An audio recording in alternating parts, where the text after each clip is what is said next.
സ്വർണ്ണവിലയിൽ റെക്കോർഡ് വർധനവ്. പവന് 640 രൂപ വർദ്ധിച്ച് 54,720 രൂപയായി. 1 ഗ്രാം സ്വർണത്തിന് 80 രൂപ കൂടി 6,840 രൂപയിലെത്തി. ഇതിന്റെ വിവരങ്ങളുമായി ഹരിത കരുണാകരൻ ചേരുകയാണ്. ഹരിത, ഈ സ്വർണ്ണവില ഇങ്ങനെ കുതിച്ചുയരുകയാണ്. എന്താണ് ഇതിന്റെ അന്താരാഷ്ട്ര വിപണിയിലെ ഇതിന്റെ പ്രശ്നം?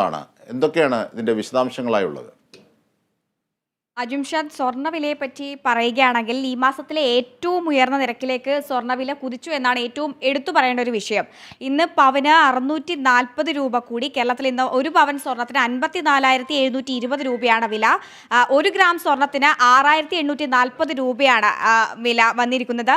സ്വർണ്ണവിലയിൽ പുത്തൻ റെക്കോർഡുകൾ തീർന്നൊരു മാസമാണ് ഈ ഏപ്രിൽ മെയ് മാസങ്ങൾ എന്ന് നമുക്ക് എടുത്തു പറയേണ്ട ഒരു കാര്യമാണ്. ഏപ്രിൽ വന്നതോടുകൂടിയാണ് ഏകദേശം ഒരു 50,000-ൽ കടന്ന നിരക്കിലേക്ക് സ്വർണ്ണവില കൂടുന്ന ഒരു സാഹചര്യം ഉണ്ടായത്. ചരിത്രത്തിലെ തന്നെ ഏറ്റവും ഉയർന്ന 5 വിലകളും ഇതേ മാസം തന്നെയാണ് രേഖപ്പെടുത്തിയത്. എന്നാൽ മെയ് മാസം ആരംഭിച്ചപ്പോൾ തന്നെ പ്രതീക്ഷകൾ ചെറിയ രീതിയിലുള്ള കുറവുകൾ നിരക്കിൽ വന്നിട്ടുണ്ടെങ്കിലും വീണ്ടും അതൊരു റെക്കോർഡ് റേറ്റിലേക്ക് ഉയർന്ന സാഹചര്യമാണ് ഇന്നത്തെ നിരക്ക് സൂചിപ്പിക്കുന്നത്. മെയ് ആരംഭിച്ച അന്ന് തന്നെ വലിയ തോതിലുള്ള സ്വർണ്ണവില കുറഞ്ഞുകൊണ്ടാണ് തുടങ്ങിയതെങ്കിലും ഇന്നത്തെ വിലയിലെത്തുമ്പോൾ 640 രൂപ കൂടിയെന്നത് വലിയൊരു റെക്കോർഡാണെന്നാണ് മനസ്സിലാക്കാൻ സാധിക്കുന്നത്. അതേസമയം തീർച്ചയായും ഹരിത, അതായത് ഈ 1,00,000 കടക്കുകയാണ് 1 പവൻ സ്വർണത്തിന്. സ്വാഭാവികമായും കേരളത്തെ സംബന്ധിച്ച് സ്വർണത്തെ ലക്ഷ്യമിട്ടുള്ള ഒരു വലിയ വിപണി തന്നെയുണ്ട്. പ്രത്യേകിച്ച് സാധാരണക്കാരടക്കം, മറ്റ് സംസ്ഥാനങ്ങളിൽ നിന്നൊക്കെ വ്യത്യസ്തമായി സാധാരണക്കാരടക്കം സ്വർണത്തെ ഒരു ഇൻവെസ്റ്റ്മെൻ്റായി കാണുകയും ഈ സാധാരണ കുടുംബ കല്യാണങ്ങൾ ഒക്കെയായി അവർ ശേഖരിച്ചു വെക്കുകയും ചെയ്യുന്നതിന് അതുകൊണ്ട് അത്തരത്തിലൊരു വലിയ മാനമുണ്ട്. എന്താണ് ഇത്തരത്തിൽ സ്വർണ്ണവില ഇങ്ങനെ കുതിച്ചുയരാനുള്ള കാരണമായി പറയുന്നത്? എന്തൊക്കെ മാറ്റങ്ങളാണ് വിപണിയിൽ ഇതുമായി ബന്ധപ്പെട്ടുണ്ടാകുന്നത്?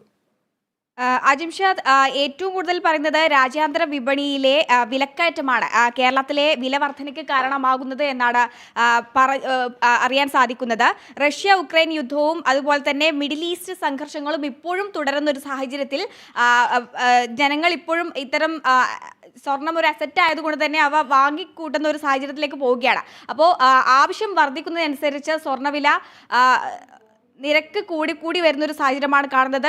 അതുപോലെ തന്നെ അജിംഷാദ് സൂചിപ്പിച്ച പോലെ തന്നെ സാധാരണക്കാരെയാണ് ഏറ്റവും കൂടുതൽ ഇത് ബാധിക്കുന്നത്.